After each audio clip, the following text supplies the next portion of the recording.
Hello everyone, నేను మీ Jitendra Devana. Welcome to my YouTube channel.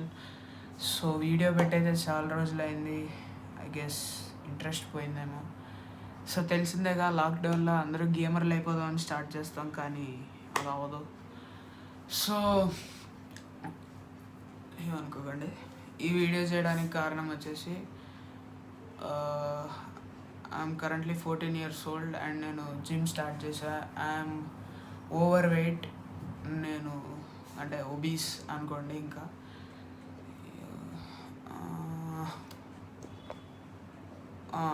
Obese అనుకోండి. సో నేను 1 yearగా లిఫ్ట్ చేస్తున్నా.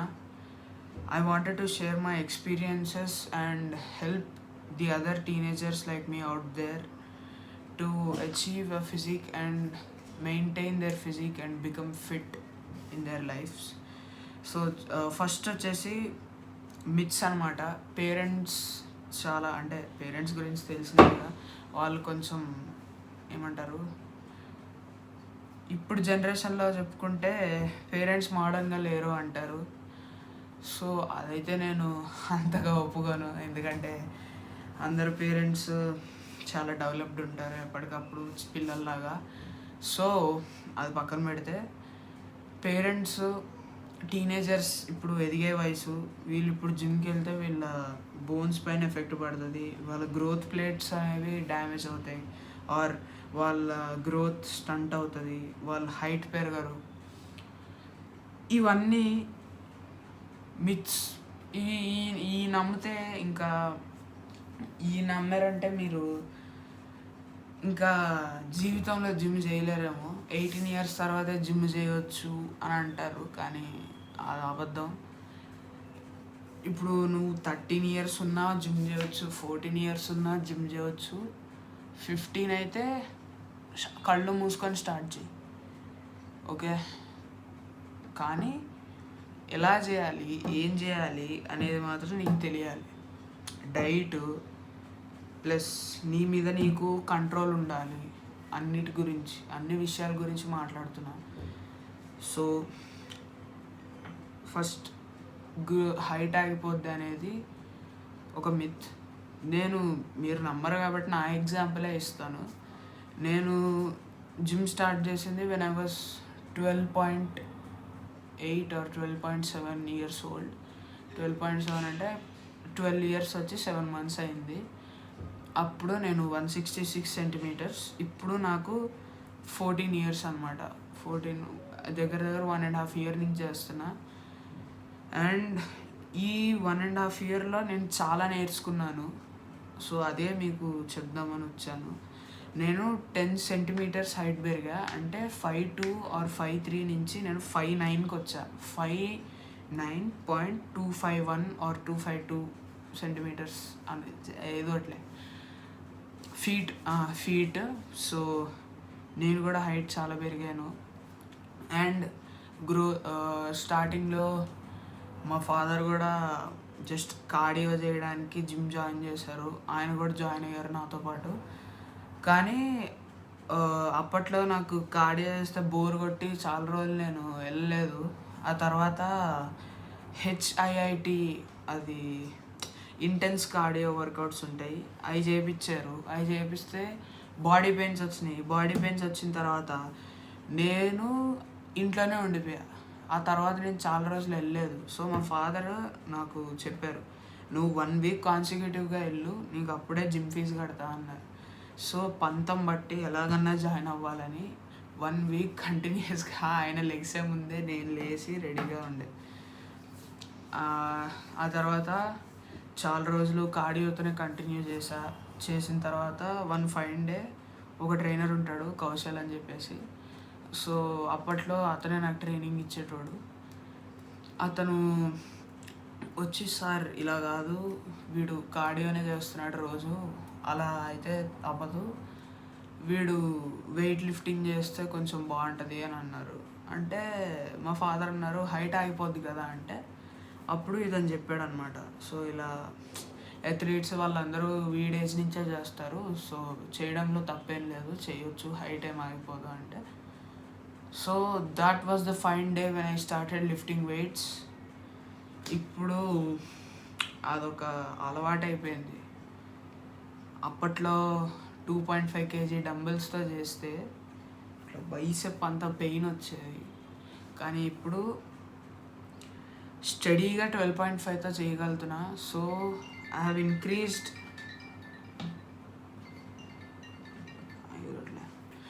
ఇంక్రీజ్డ్ లైక్ నా ప్రోగ్రెస్ అనేది చాలా పెరిగింది.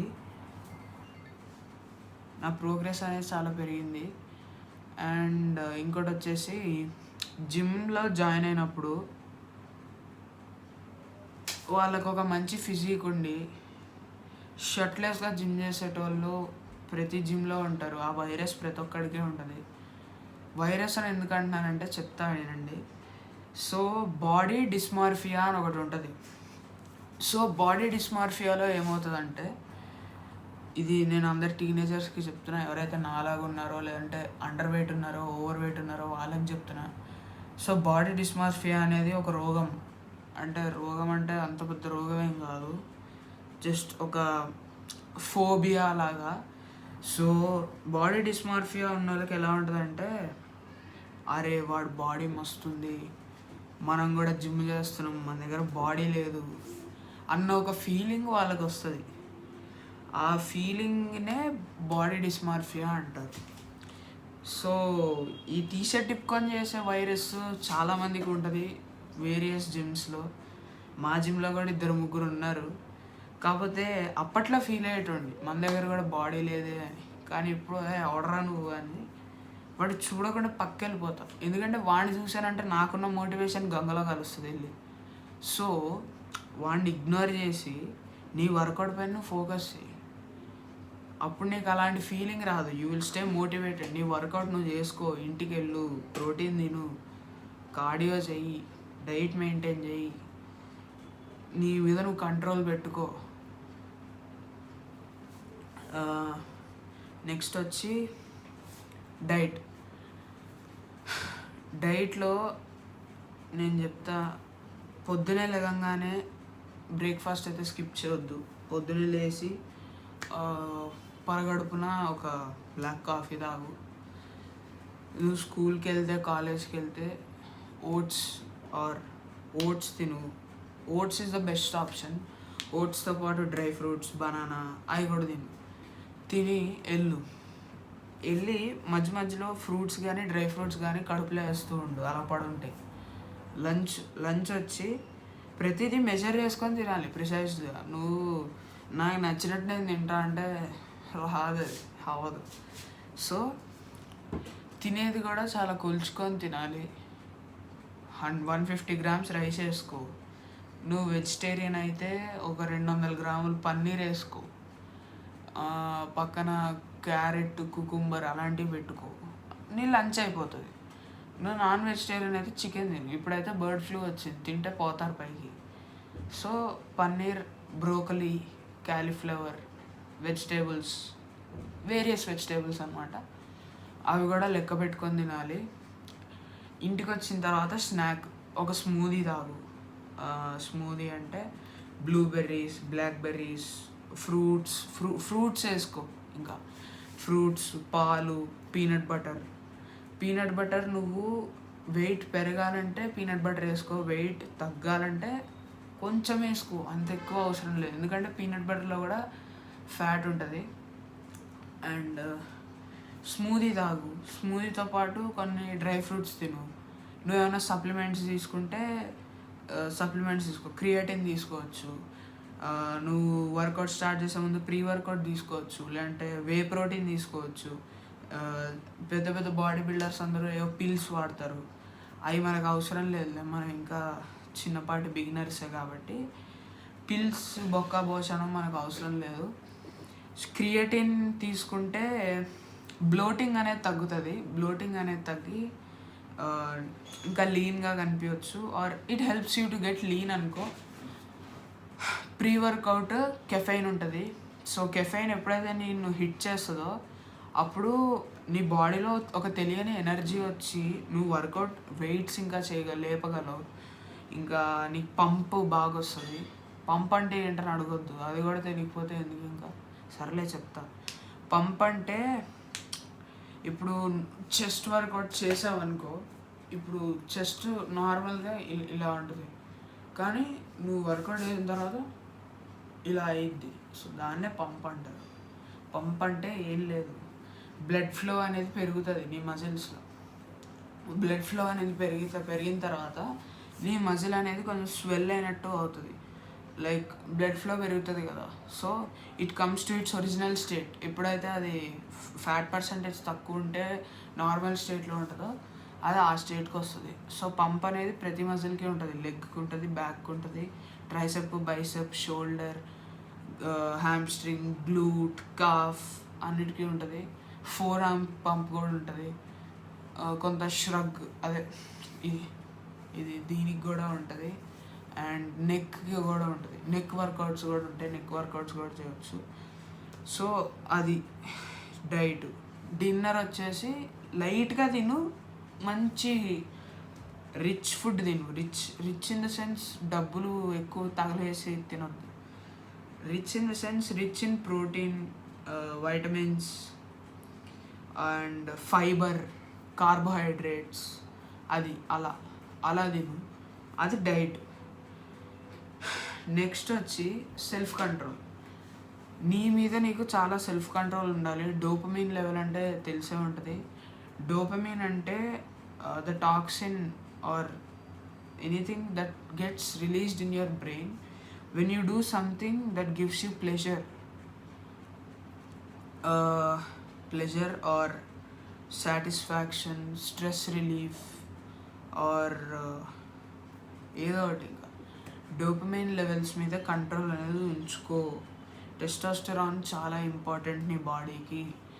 అండ్ టెస్టోస్టెరాన్ ఉంటేనే నీ మజిల్స్ అనేవి రికవర్ అవుతాయి, లేదంటే నీ మజిల్స్ రికవర్ అంతగా అవ్వలేవు. టెస్టోస్టెరాన్ లెవెల్స్ అనేవి చాలా ఇంపార్టెంట్. అండ్ నెక్స్ట్ ఏం చెప్తాం అనుకున్నా, నెక్స్ట్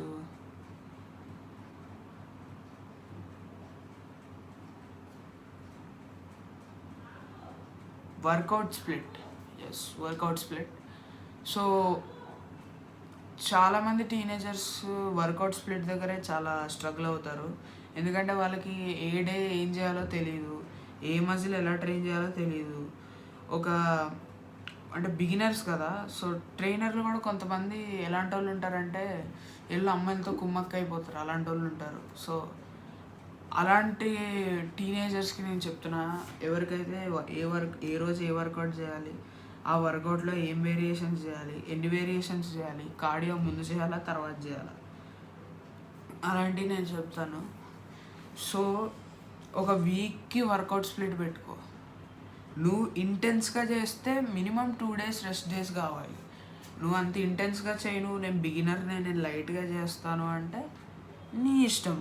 సండే రెస్ట్ డే పెట్టుకో. సో మండే వచ్చి నాది చెప్తున్నా, మండే వచ్చి షోల్డర్ ట్రాప్స్, ఇది షోల్డర్, ఇది ట్రాప్స్, ఈ రెండు నేను మండే చేస్తాను.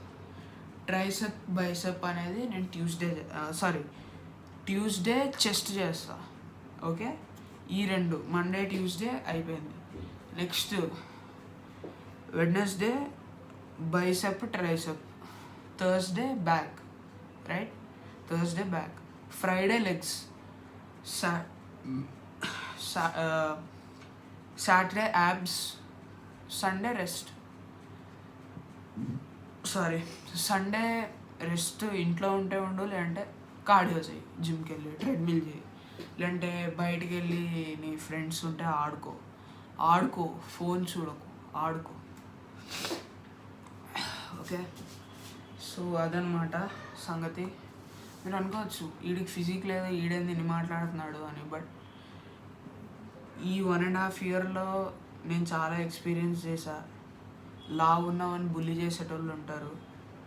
నువ్వు వాళ్ళ మాటలు పట్టించుకుంటే జీవితంలో బాడీ చేయలేవు. అండ్ ఇన్స్టాగ్రామ్లో మోడల్స్ వాళ్ళందరినీ ఫాలో అవ్వడం మానే, స్టే హార్డ్. నువ్వు నీ మీద నీకు చాలా కంట్రోల్ ఉండాలి. డిసిప్లిన్ ఉండాలి. బాడీ చేయడం అంత ఈజీ పని ఏం కాదు. చాలా పేషెన్స్ ఉండాలి, డిసిప్లిన్ ఉండాలి. సో చూసుకో మరి, జాగ్రత్తగా బాడీ చేయి. అండ్ వెయిట్స్ లిఫ్ట్ చేసేటప్పుడు ఈ స్పైన్ అనేది చాలా ఇంపార్టెంట్. ఏదన్నా హెవీగా కొడితే ఇక బెల్ట్ ఉంటుంది ప్రతి జిమ్లో, బెల్ట్ వేసుకో. Lift heavy, lift safe, and hope you'll get a nice physique. And నేను ప్రతి వర్కౌట్కి ఏం చేయాలనేది డీటెయిల్గా వీడియో పెట్టడానికి ట్రై చేస్తాను. ప్రస్తుతానికి ఎగ్జామ్స్ అనేది నడుస్తున్నాయి, ఎగ్జామ్స్లో అంతగా చేయలేను. ఇది కూడా ఇంకా నాకు చేయాలనిపించి చేస్తున్నాను అంతే. So stay hard, stay fit, let's transform together. ఇవాళకి ఇంతే గైస్, ఉంటా, బాయ్.